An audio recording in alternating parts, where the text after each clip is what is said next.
दीपा गुरुराज मीरजी, सर्व शिक्षकवृंद, तुम्हाला सांगण्यास खूप आनंद वाटतो की भाषा संवर्धन पंधरवडा या निमित्त आपण सर्व शिक्षकांचे काव्यवाचन घेत आहोत। आत्ताच शाळेच्या माननीय मुख्याध्यापिका सौ मंजुषा पुगावकर मॅडम यांनी सरस्वती पूजन केलेलं आहे आणि या काव्यवाचनाच्या कार्यक्रमास प्रारंभही आता होणार आहे। या कार्यक्रमाचे प्रास्ताविक करतील सौ मंजुषा पुगावकर मॅडम। मी मंजुषा पुगावकर आजच्या या काव्यवाचन कार्यक्रमामध्ये मी तुम्हा सर्वांचे मनापासून स्वागत करते। नमस्कार। मराठी भाषेचा प्रचार व प्रसार या धोरणानुसार सन 2013 पासून मराठी भाषा संवर्धन पंधरवडा साजरा करण्याचे शासनाने ठरवले आहे। यंदा 14 जानेवारी ते 28 जानेवारी या कालावधीत आपण मराठी भाषा संवर्धन पंधरवडा साजरा करीत आहोत।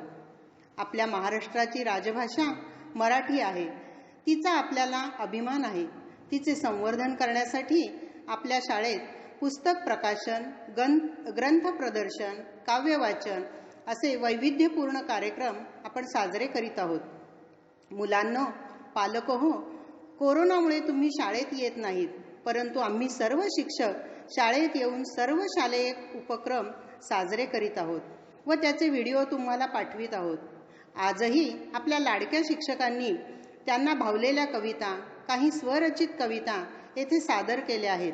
त्या तुम्ही नीट ऐका व आपल्या प्रतिक्रिया आम्हास जरूर जरूर जरूर कळवा। धन्यवाद। काव्यवाचनाच्या कार्यक्रमाचे पहिले पुष्प गुंफत आहे आपल्या शाळेतील सहशिक्षिका सौ सुनेत्रा सुधीर मोहोळकर मॅडम। शब्द फुले ही त्यांची कविता आहे। फुले तर आपण नेहमीच पाहतो, पण शब्द फुले काय असतात, कशी असतात, ती काय करतात हे सर्व जाणून घेऊया त्यांच्या कवितेतून। ही कविता नाशिकचे सुप्रसिद्ध कवी श्रीयुत पांडुरंग कुलकर्णी यांची आहे बरं का। या कवींनी आत्तापर्यंत 2250 कविता लिहिलेल्या आहेत, 60 लेख लिहिलेले आहेत, 8 कथासंग्रह आहेत त्यांचे, 3 पटकथा आहेत आणि इत्यादी अनेक प्रकारचं विपुल लेखन या मान्यवर कुलकर्णी कवींनी केलेलं आहे। विशेष सांगायला आनंद वाटतो की श्रीयुत पांडुरंग कुलकर्णी सर हे आपल्या मोहोळकर बाईंच्या बहिणीचे मिस्टर आहेत। ऐका तर सर्वजण त्यांची कविता शब्द फुले। कवितेचे शीर्षक आहे शब्द फुले। शब्द फुले तुम्ही अशी उधळा की सुगंध त्यांचा दरवळू द्या, दुःखितांना आनंद लाभो हीच मनी इच्छा असू द्या। शब्द फुले तुम्ही अशी उधळा की रडणाऱ्याने रडू विसरावे, कपोल कल्पित मस्करी थोडी पण चेहऱ्यावर हास्य फुलावे। शब्द फुले तुम्ही अशी उधळा की श्रोते सारे हर्षित व्हावे, हर्ष भरित त्या श्रोत्यांनी मग अलगद तुम्हा मिठीत घ्यावे।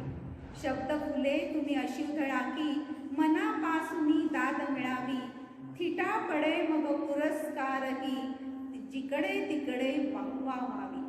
शब्द फुले तुम्ही अशी उधळा की शंका चिंता दूर पळावी, विश्वासाचे औषध मिळूनी शब्दांनी शंकाच मिटावी। शब्द फुले तुम्ही अशी उधळा की ऐकत असता धीर मिळावा, आपत्तीवर मिळूनी औषध क्षीण मनाला शांत विसावा। शब्द फुले तुम्ही अशी उधळा की हृदयाला जी जाऊन भिडतील सुगंध सात्विक तेथे ठेवून मनाला जिंकून घेतील। धन्यवाद। धन्यवाद मॅडम। अतिशय सुंदर कवितेचं इथे सादरीकरण केलेलं आहे। त्यानंतर निळ्या तांबड्या छटा नभाच्या, निळ्या तांबड्या छटा नभाच्या, पांघरुणी आभाळ हसते, त्याच क्षणी या धरतीवरती दिवस रात्रीचे मिलन होते, दिवस रात्रीचे मिलन होते। रसिक हो, निसर्गाची गाथा ही आभाळाविना कमीच आहे। निसर्ग हा आपला नुसता मित्रच नाही, तर तो सोयरा, बंधू, गुरु देखील आहे। निसर्ग खूप सुंदर आहे, तो पाहण्यासाठी फक्त दृष्टी असावी लागते। अशीच निसर्गाबद्दलची एक कविता सादर करण्यासाठी मी शाळेचे सहशिक्षक श्री प्रवीण पोद्दार सर यांना विनंती करते की त्यांनी आपली कविता येथे सादर करावी. नमस्कार. माझ्या कवितेचे नाव आहे आभाळ. जरी असलं मोठं आभाळ, जरी असलं मोठं आभाळ तरी मनाला न भावलं. जरी असलं मोठं आभाळ तरी मनाला न भावलं. जरी असलं मोठं सुख तरी दुःखानं ग्रासलं. जरी असलं मोठं सुख तरी दुःखानं ग्रासलं. ओढ आहे त्या पाखराला, ओढ आहे त्या पाखराला, भिडावत्या गगनाला. ओढ आहे पाखराला, ओढ आहे त्या पाखराला, भिडावत्या गगनाला. निघाला आता परतीच्या प्रवासाला, निघाला आता परतीच्या प्रवासाला, निघाला आता परतीच्या प्रवासाला. धन्यवाद. धन्यवाद सर. आत्ताच आपण पोद्दार सरांनी कविता वाचन केलेलं आहे. यानंतर काव्य वाचनाच्या कार्यक्रमाचे तिसरे पुष्प गुंफत आहेत आपल्या लाडक्या मुख्याध्यापिका सौ मंजुषा सूर्यकांत कुगावकर. एक बालकविता कविवर्य भारा तांबे म्हणजेच भास्कर रामचंद्र तांबे यांच्या लेखणीतून साकारलेली ही कविता आहे. यांच्या अनेक कविता लोकप्रिय झाल्या आहेत. तुम्हा मुलांसाठी ही सुंदर कविता या बालांनी. या कवितेत एक पुंगीवाला जादूगार एका नगरातील मुलांना आपल्या जादूनगरीत बोलावत आहे. मुले त्याच्या मागे मागे जात आहेत व तेथील झरे, फुले, फळे, पोपट, मोर, हरिण, घोडे यांचे अद्भुत रूप पाहणार आहे. या आगळ्या वेगळ्या दुनियेत खूप मजा करणार आहे. ऐकूया हे सारे कवितेतून. या बालांनो या रे या, लवकर भरभर सारे या. नमस्कार, मी मंजुषा कुगावकर आपल्यापुढे सादर करीत आहे भारा तांबे यांची कविता या बालांनो. या बालांनो या रे या, लवकर भरभर सारे या. मजा करा रे मजा करा, आज दिवस तुमचा समजा. स्वस्थ बसे तोची फसे, नवभूमी दाविन मी. या नगराला लागून या, सुंदर ती दुसरी दुनिया. या बालानो या रे या, लवकर भरभर सारे या.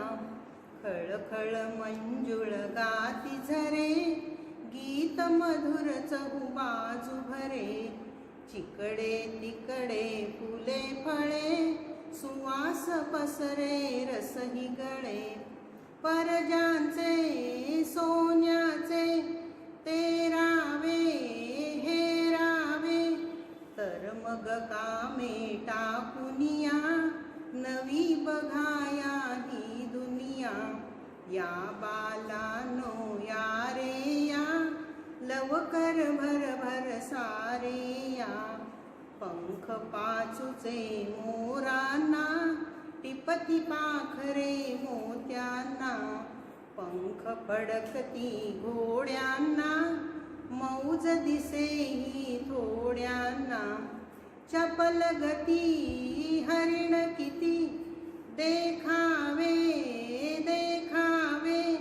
तर मग लवकर धावूनिया, नवी बघाया ही दुनिया. या बालानो या रे या, लवकर भरभर सारे या. या बालानो या रे या, लवकर भरभर सारे या. लवकर भरभर सारे या, लवकर भरभर सारे या. धन्यवाद मॅडम. खूप अप्रतिम अशी बालकविता आपण सादर केली. यानंतर पुढची कविता सादर करत आहेत आपल्या शाळेतील सहशिक्षिका सौ सुपर्णा रामेश्वर देशमाने मॅडम. कवितेचे शीर्षक आहे स्वप्न करून साकार. या कवितेचे कवी आहेत कवी किशोर पाठक. या कवितेत कवीने देशाचे उज्ज्वल भविष्य तरुणाच्या हाती आहे असे आवर्जून सांगितले आहे. कृषी संस्कृती, श्रमप्रतिष्ठा, एकजुटीचे सामर्थ्य म्हणजे संकट काळात आपण धर्म, पंथ, जात, वर्ण, रंग विसरून एकत्र येतो आणि संकटाला सामोरे जातो. अशा या महत्त्वाच्या मूल्यांचं महत्त्व कवीने कवितेत वर्णन केलेलं आहे. तसेच देशाची प्रतिष्ठा राखण्याचं आव्हानही केलं आहे. ऐकूयात आपण कविता स्वप्न करू साकार. मॅडमनी कविता सादर करावी ही नम्र विनंती. नमस्कार, मी देशवाणी सुपर्णा रामेश्वर. माझ्या कवितेचं नाव आहे स्वप्न करू साकार. कवी आहेत किशोर पाठक. या देशाच्या मातीवरती आमचा रे अधिकार, नव्या पिढीचे नव्या युगाचे स्वप्न करू साकार. या देशाच्या मातीवरती आमचा रे अधिकार, नव्या पिढीचे नव्या युगाचे स्वप्न करू साकार. फुला मुलांतून हसतो श्रावण, फुला मुलांतून हसतो श्रावण, मातीचे हो मंगल तनमन, चैतन्याचे फिरे सुदर्शन, शेतामधून पिकवू मोती, धन हे अपरंपार, धन हे अपरंपार. नव्या पिढीचे नव्या युगाचे स्वप्न करू साकार. या हातांनी यंत्र डोलते, या हातांनी यंत्र डोलते, श्रमशक्तीचे मंत्र बोलते, उद्योगाचे चक्र चालते, आभाळावर उत्क्रांतीचा घुमवूया ललकार, घुमवूया ललकार. नव्या पिढीचे नव्या युगाचे स्वप्न करू साकार. हजारांनी एकी बळकट, हजारांनी एकी बळकट, सर्वांचे हो एकच मनगट, शक्तीची ही झडते नौबत, घराघरातून जन्म घेतसे तेज नवा अवतार, तेज नवा अवतार. नव्या पिढीचे नव्या युगाचे स्वप्न करू साकार. या विश्वाची विभव संपदा, या विश्वाची विभव संपदा, जपू वाढवू आम्ही लाखदा, हस्त शुभंकर हवा एकदा, भविष्य उज्ज्वल या देशाचे करूया जय जयकार, करूया जय जयकार. नव्या पिढीचे नव्या युगाचे स्वप्न करू साकार.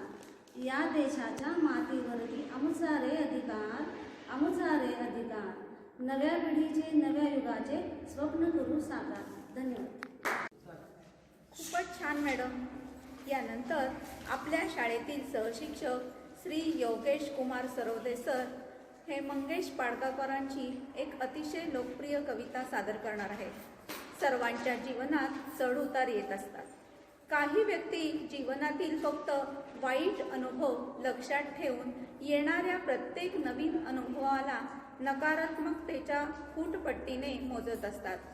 अशा सगळ्यांसाठी जगण्यातील दुसरी बाजू दाखवणारी, आनंदाने जगण्याचं सूत्र सांगणारी मंगेश पाडगावकरांची एक हलकी फुलकी कविता सांगा कसं जगायचं ही कविता सादर करत आहे योगेश सरवदे सर. नमस्कार मित्रांनो, मंगेश पाडगावकर हे महाराष्ट्राचे लाडके कवी.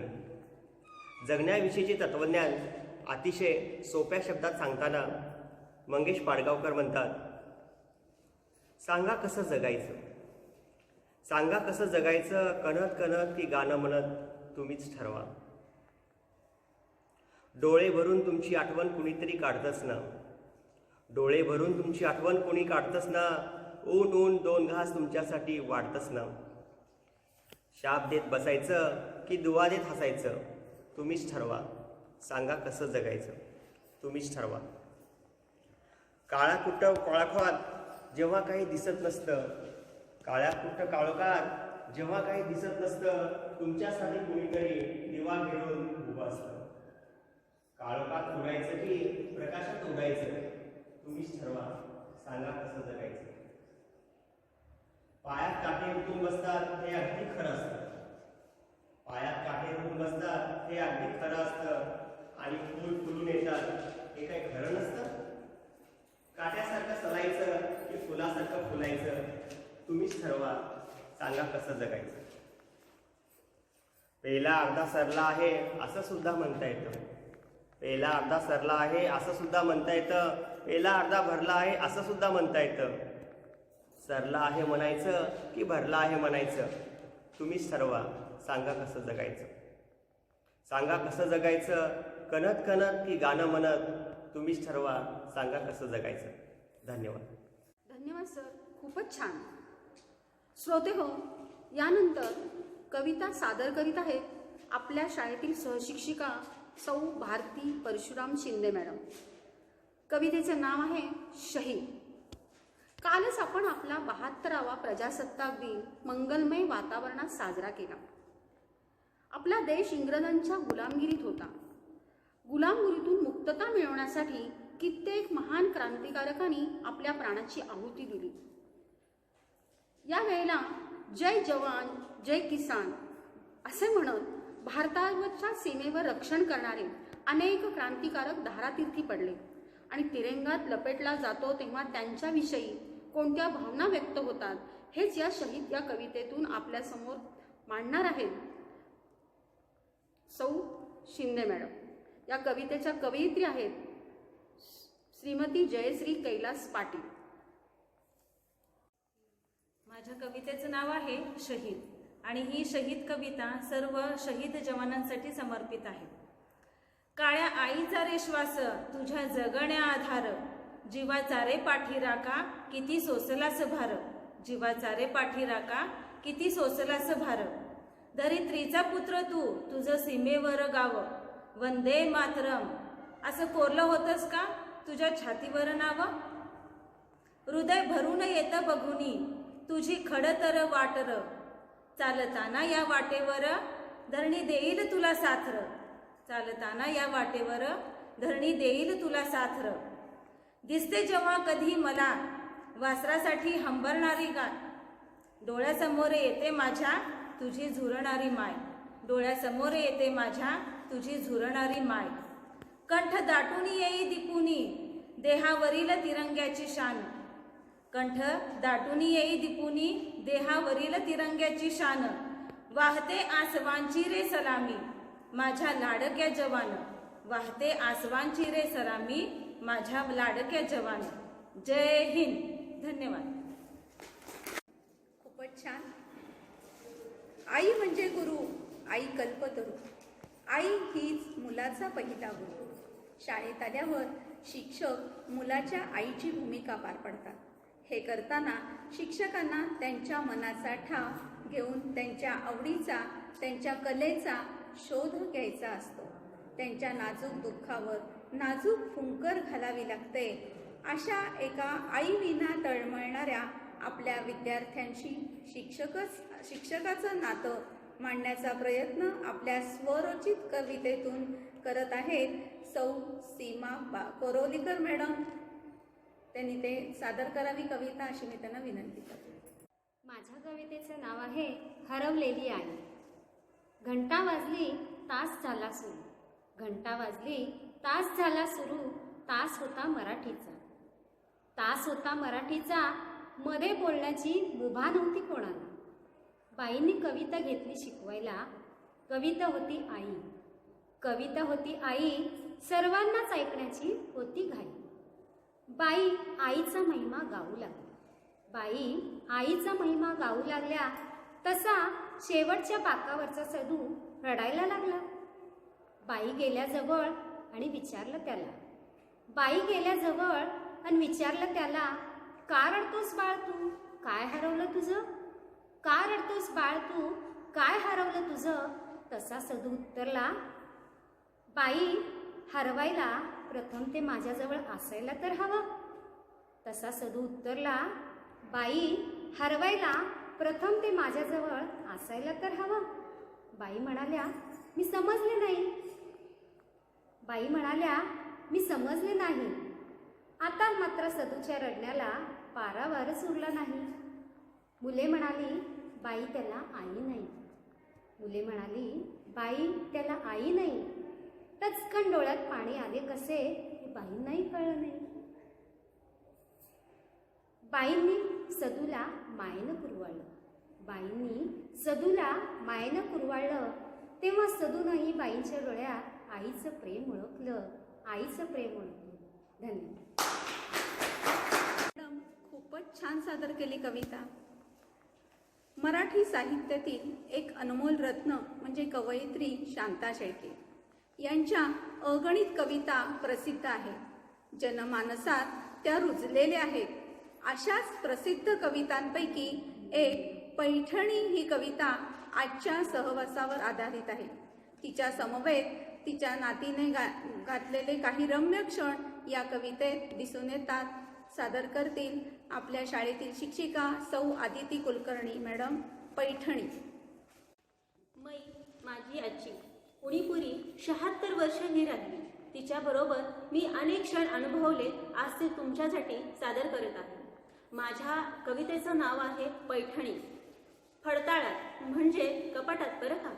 फडताळात आहे एक गाठोडे, त्याच्या तळाशी अगदी खाली जिथे आहेत जुने कपडे, टोपडी, शेले आणि शाली. त्यातच आहे घडी करून जपून ठेवलेली एक पैठणी. नारळी पदर, जरी चौकडी, रंग तिचा सुंदर धनी. माझी आजी लग्नामध्ये ही पैठणी नेसली होती. पडली होती साऱ्यांच्याच पाया, हाच पदर धरून हाती. पैठणीच्या अवतीभोवती दरवळणारा सूक्ष्म वास, ओळखीची अनोळखीची जाणीव गूढ आहे त्यास. पैठणीच्या अवतीभोवती दरवळणारा सूक्ष्म वास, ओळखीची अनोळखीची जाणीव गूढ आहे त्यास. याच पैठणीने धूप, कापूर, उदबत्त्यातून जळत गेले कितीतरी श्रावण. धूप, कापूर, उदबत्त्यातून जळत गेले कितीतरी श्रावण. या पैठणीने जपले एक तन एक मन. खस हिन्यात माखली बोठे पैठणीला केव्हा पुसली. खस हिन्यात माखली बोठे पैठणीला केव्हा पुसली. शेवंतीची चमेलीची आरास पदराआडून हसली. मला माझ्या आजीची आठवण आली ना, असंच काहीतरी असं होतं. कधीतरी ही पैठणी मी धरते उरी उलगडून. मऊ रेशमी स्पर्शामध्ये आजी भेटते मला जवळून. कधीतरी ही पैठणी धरते मी उलगडून. मऊ रेशमी स्पर्शामध्ये आजी भेटते मला जवळून. मधली वर्षे गळून पडतात, मधली वर्षे गळून पडतात. कालपटाचा जुळतो धागा. पैठणीच्या चौकड्यांनो आजीला माझे कुशल सांगा. आजीला माझे कुशल सांगा. धन्यवाद मॅडम, खूपच छान. यानंतर कविता सादर करीत आहेत आपल्या शाळेतील सहशिक्षिका सौ वर्षाराणी गौरीशंकर गुजरे मॅडम. कवितेचे नाव आहे आयुष्याला द्यावे उत्तर. ही कविता आहे कवी विंदा करंदीकरांची. गोविंद विनायक करंदीकर उर्फ विंदा करंदीकर हे मराठीतील ख्यातनाम कवी, लेखक, समीक्षक होते. देशाच्या साहित्य क्षेत्रातला सर्वोच्च प्रतिष्ठेचा 39वा ज्ञानपीठ पुरस्कारही त्यांना मिळाला होता. अनेक साहित्यकृती त्यांनी महाराष्ट्राला प्रदान केल्या. त्यांचीच एक कविता आहे आयुष्याला द्यावे उत्तर. या कवितेच्या ओळी खूपच सुरेख आहेत बरं का. जीवन जगत असताना आपल्या सर्वांनाच एक प्रेरणा देणारी ही कविता आहे. ऐकूयात तर खरं. आयुष्याला द्यावे उत्तर. नमस्ते, माझ्या कवितेचं नाव आहे आयुष्याला द्यावे उत्तर. असे जगावे दुनियेमध्ये आव्हानाचे लावून अत्तर. असे जगावे दुनियेमध्ये आव्हानाचे लावून अत्तर. नजर रोखुनी नजरेमध्ये आयुष्याला द्यावे उत्तर. नजर रोखुनी नजरेमध्ये आयुष्याला द्यावे उत्तर. नको गुलामी नक्षत्रांची भीती आंधळी ताऱ्यांची. नको गुलामी नक्षत्रांची भीती आंधळी ताऱ्यांची. आयुष्याला भिडतानाही चैन करावी स्वप्नांची. आयुष्याला भिडतानाही चैन करावी स्वप्नांची. असे दांडगी इच्छा ज्याची मार्ग तयाला मिळती सत्तर. असे दांडगी इच्छा ज्याची मार्ग तयाला मिळती सत्तर. नजर रोखुनी नजरेमध्ये आयुष्याला द्यावे उत्तर. नजर रोखुनी नजरेमध्ये आयुष्याला द्यावे उत्तर. पाय असावे जमिनीवरती कवेत अंबर घेताना. पाय असावे जमिनीवरती कवेत अंबर घेताना. हसू असावे ओठांवरती काळीच काढून देताना. हसू असावे ओठांवरती काळीच काढून देताना. संकटासही ठणकावून सांगावे. संकटासही ठणकावून सांगावे आता ए बेहत्तर. नजर रोखुनी नजरेमध्ये आयुष्याला द्यावे उत्तर. नजर रोखुनी नजरेमध्ये आयुष्याला द्यावे उत्तर. करून जावे असेही काही. करून जावे असेही काही दुनियेतून या जाताना. करून जावे असेही काही दुनियेतून या जाताना. गहिवर यावा जगास साऱ्या. गहिवर यावा जगास साऱ्या निरोप शेवटचा देताना. निरोप शेवटचा देताना. स्वर कठोर त्या काळाचाही स्वर कठोर त्या काळाचाही क्षणभर व्हावा कातर कातर स्वर कठोर त्या काळाचाही क्षणभर व्हावा कातर कातर नजर रोखुनी नजरेमध्ये आयुष्याला द्यावे उत्तर नजर रोखुनी नजरेमध्ये आयुष्याला द्यावे उत्तर. धन्यवाद. धन्यवाद मॅडम. आयुष्याचं खूपच सुंदर वर्णन या कवितेतून मॅडमनी केलेलं आहे. त्यांच्यासाठी जोरदार टाळ्या झाल्या पाहिजेत.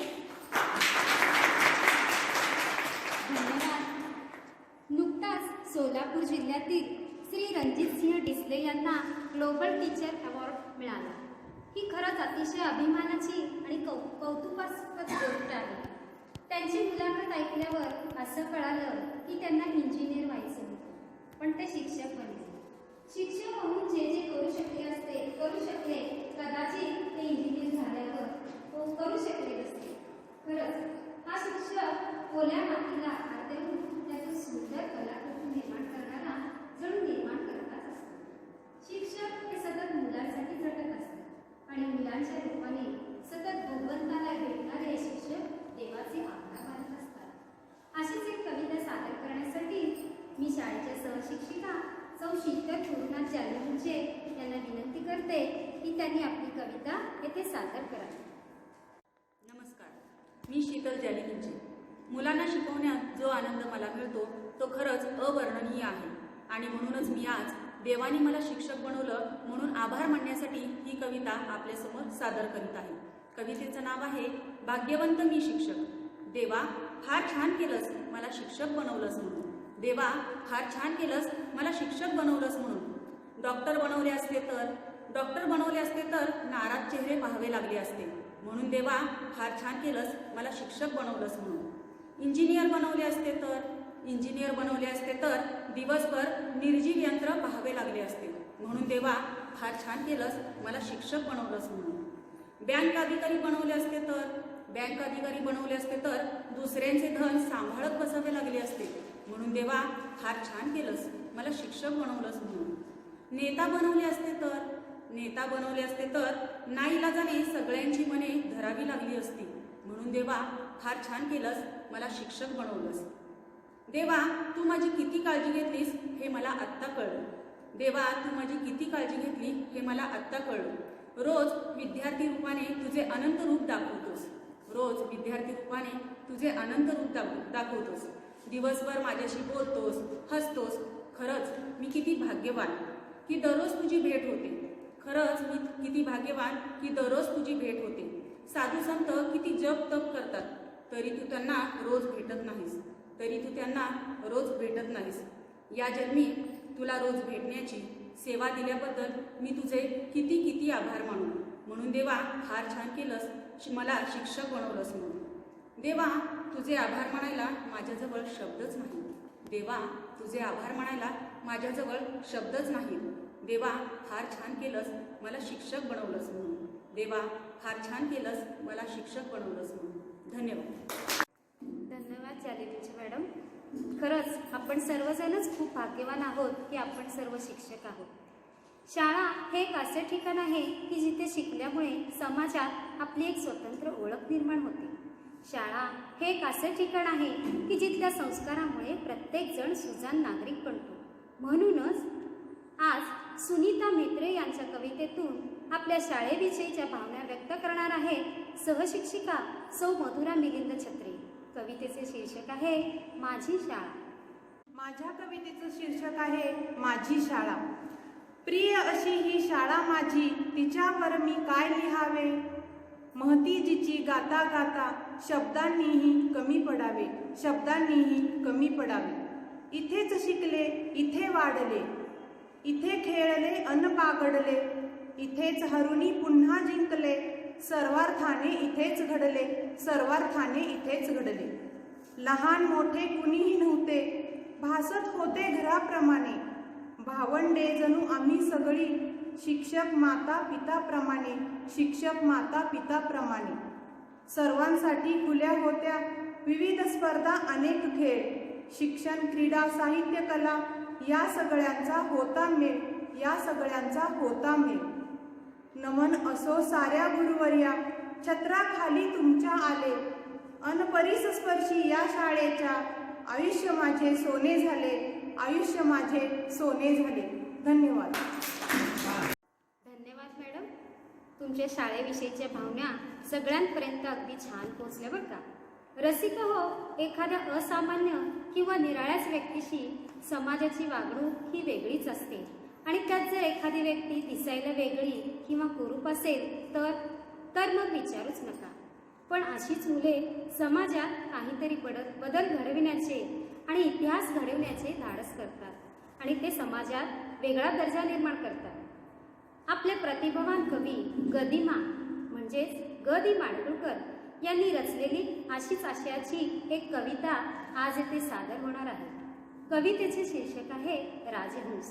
सादर करीत आहेत सहशिक्षिका सौ अश्विनी वैभव कुलकर्णी. नमस्कार, माझे नाव अश्विनी कुलकर्णी. माझ्या कवितेचे नाव आहे राजहंस. एका तळ्यात होती बदके पिले सुरेख, होते कुरूप वेडे पिल्लू तयात एक.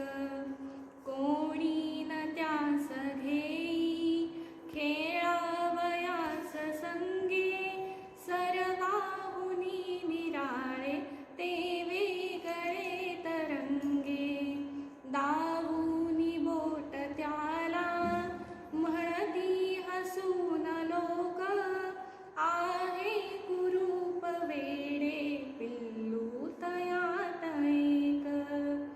पिल्लास दुःख भारी भोळे रडे स्वतःशी, भावंडना विचारी सांगेल ते कुणाशी. जे ते तयास टोची डावी युगाच धाक, आहे कुरूप वेडे पिल्लू तयात एक. एके दिनी परंतु पिल्लास त्या कळाले, भयवेड पार त्याचे वाऱ्यास वे पळाले. पाण्यात पाहताना चोरून या क्षणैक, त्याचेच त्या कळाले तो राजहंस एक, तो राजहंस एक. धन्यवाद अश्विनीताई. मंडळी, आता सादर करीत आहेत सहशिक्षिका कवयित्री सौ दीपा गुरुराज मिर्जी मॅडम. भाषा ही गोड मराठी, मायेची ओढ मराठी, आईचे हृदय मराठी, क्रांतीचा उदय मराठी. आपण सगळेजण इतके नशीबवान आहोत की आपली मातृभाषा ही मराठी आहे, जी अत्यंत विविध साहित्याने नटलेली आहे आणि हे साहित्य आपले ऐश्वर्य आहे. सगळ्या साहित्यिकांनी, लेखकांनी, संतांनी आपले संपूर्ण आयुष्य समृद्ध करून टाकले आहे. इतकी शब्दसंपदा, इतके साहित्य आपल्या भाषेत आहे. ही मातृभाषा जपली जावी, जोपासली जावी आणि समृद्ध व्हावी म्हणून जो आपण उपक्रम करत आहोत, या उपक्रमाला खूप खूप शुभेच्छा. या उपक्रमाअंतर्गत ही स्वरचित कविता सादर करत आहेत सौ मिर्जी मॅडम. कवितेचे बोल आहेत माय मराठीचा गोडवा, माय मराठीचा गोडवा. माझ्या कवितेचे नाव आहे माय मराठीचा गोडवा. ज्ञानेश्वरांची अविट ज्ञानेश्वरी महाराष्ट्राच्या दऱ्याखोऱ्यात मराठ मोळ्या मना मनात आणि इथल्या साऱ्या साहित्य संपदेत.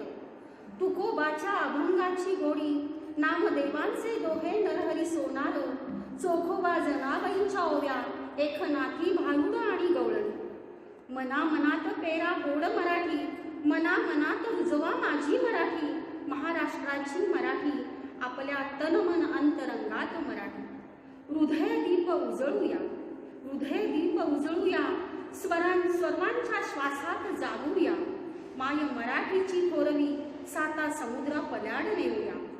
जाऊनी मातृभाषेच्या शरण, जाऊनी मातृभाषेला शरण, गाऊ मराठीची थोरवी, भागून तृष्णा विद्यार्जनाची, जपती ग्रंथ संपदा साहित्याची. काव्य वैभवाची अन माधुर्याची, काव्य वैभवाची अन माधुर्याची.